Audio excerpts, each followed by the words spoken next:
ugliness has always been important to me. When I was a child, my father photographed the marginalized characters of apartheid South Africa, sometimes freakish or deranged, in disheveled homes of dorps or small towns, the interiors strewn with gnarling wires, drawings, and loose animals. Photographs such as this one, Dressy and Kwesi twins, Western Transvaal 1994, provoked outrage and death threat calls. But there were other spectators who were transfixed, deeming the work as genius, revelatory, and even spiritual. So I became obsessed with understanding why. Why did people value ugly art? How did these encounters transform and transport them? And I carried these questions into my 20s, spending 4 grueling academic years as a scholar detective of the realm of the aesthetic. Ugliness was revered by a small group of early 20th century revolutionaries. Targetti relished bad teeth, the lice a woman titillated. Rem Boo. However, the problem I found from the outset was that throughout the history of thought, whole treatises and tractates had been dedicated to understanding beauty, while scant attention had been given to theorizing ugliness. The ancient Greek philosopher Plato had equated beauty with goodness and truth, and thus godliness. Beauty had been elevated to the otherworldly, to the majestic and palatial, to the celestial Acropolis, and to the sculptural perfection of Michelangelo's David. As the late British philosopher Roger Scruton put it, to speak of beauty is to enter another and more exalted realm, a realm sufficiently apart from our everyday concerns as to be mentioned only with a certain hesitation. Somehow, we feel such things should be kept for our exalted moments and not paraded in company or allowed to spill out over dinner. Ugliness, on the other hand, had been rendered to merely the absence of beauty, the unbeautiful. As its pure opposite, it was conflated with all that was bad, to the flaws of the physical and to the earthbound, to pestilence and peasant, the mundane and even the profane. Contemporary philosophers even recognized that ugliness had been associated with badness to such an extent that it had become a means with which to issue out a snooty judgment of aesthetic ill worth. I found the thinning out of this term suspicious. Sure, one needed a word with which to proclaim bad taste, to denounce Trump's self-tan, communist-era housing blocks, or Royal Dalton bulldog figurines. But for me, there existed another sense of the word. Ugliness was its own rich, textured quality, entirely independent of beauty, a quality that infused Buffon's scatological paint, Caravaggio's depiction of St. Matthew's ugly feet, and the putrid fruit flesh of Van Steenbeek's 17th century Dutch still lifes. In contrast to the aesthetically ugly, I called this term the ugly aesthetic. Several points supported my hunch. First, if ugliness was merely the non-beautiful, then why did it have its own luscious-sounding word from the Norse uglig, meaning to be feared or dreaded? Second, an historical investigation exposed that ugliness was not intrinsically bad, but rather had been made ever more bad through the cumulative reuse of it to signal the socially unacceptable and the immoral. As one theorist put it, ugliness had become a marker of the irrational, evil, disordered dissonance, irregularity, excess, deformity, and in short, the other. The late Italian philosopher Umberto Eco's ugly archive is replete with historical examples of the way in which ugliness is used for the exclusion and control of the unwanted. The villainous devil, the Antichrist, the witch, the African, Asian, and Jew, lepers, and plague victims were all portrayed as ugly. Third were disturbing ideas that beauty and ugliness, with its cousins of the grotesque, surreal, kitsch, or macabre, were polarized according to a corresponding divide of feelings of pleasure and pain, respectively.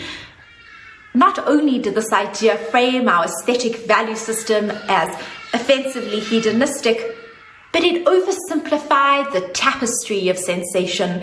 One might feel awe, envy, delight, boredom or fear in the presence of beauty, and in ugliness, disgust, shock, horror, fascination, and even perverse attraction. So I became an aesthetic archaeologist.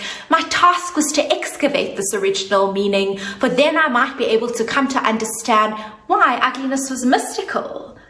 Proponents of the beauty in the eye of the beholder arguments insist that a formula for an ugly object cannot be found, as ugliness is merely a subjective judgment. But my project was a psychological one.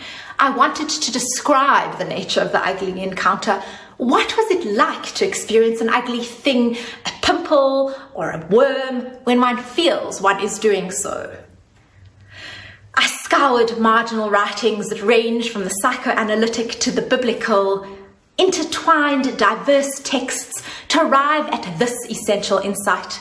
We label our experience of an object as ugly when we feel that its unknowability pierces through our sense of the object as knowable.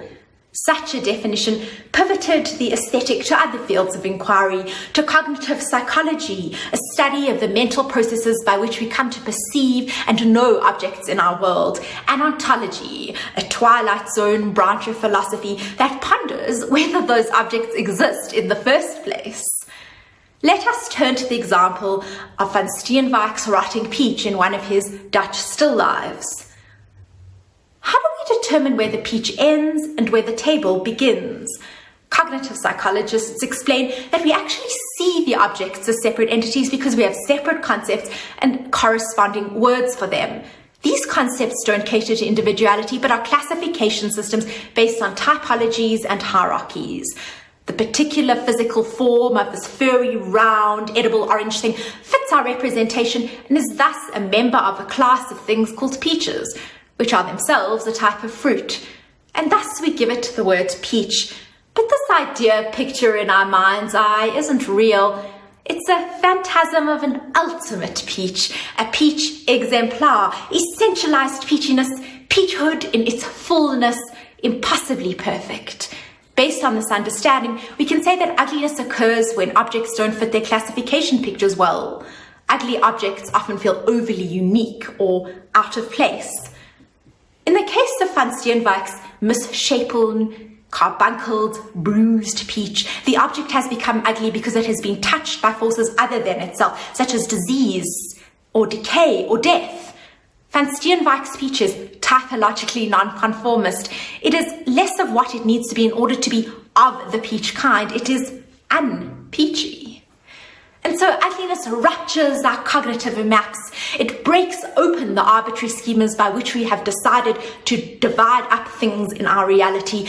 And marvelously, as objects that are less of what they need to be in order to be a type of thing, they threaten us with the possibility of reality at large being objectless, formless, and monistic, and thus imperceptible, unthinkable, and unknowable.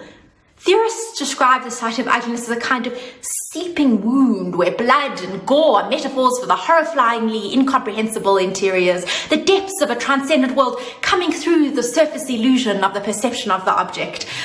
Ugliness puts us face to face with a reality beyond us, an algebraic X, an epistemological void, non-time place, a Lord Voldemort not to be named thing.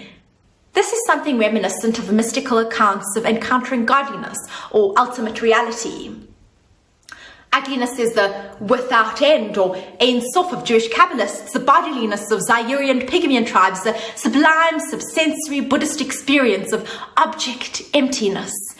Ugliness hearkens the pre-world cosmic chaos or the primeval abyss. In the Old Testament, the earth was unformed and void, tohu vavohu, with darkness over the surface deep, ultimately bound by the light of creation. Hawaiian myth describes the gods of substance, sun and sound, breaking the eternal po or night. Even in geomorphological theories, a molten earth preceded its crust. In this way, perhaps ugliness is a portal to the mystical. It takes us on a dark and exotic journey to the primordial origin of things. In the presence of the ugly object, one must delve into questions of what the object, what any object, including the self, is. As lacking and awry, it calls for confrontation of what exists in this world and a relinquishing of a melancholic longing for what should be.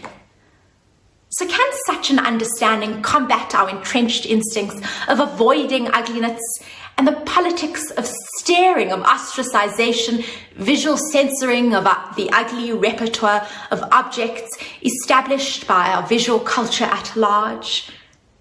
Can it open our aesthetic vista beyond beauty to invite in the disgusting, the uncanny and the grotesque, thus espousing an aesthetic egalitarianism? Next time, in the presence of drooling twins or deformed limbs, will we turn away in repulsion, or, like the sagely avant-gardists of the early 20th century, gasp in awe, overcoming the untoward and the unseemly, to instead bow and issue reverence to the numinous mosquito, the mildew, the monster, and to the maimed man?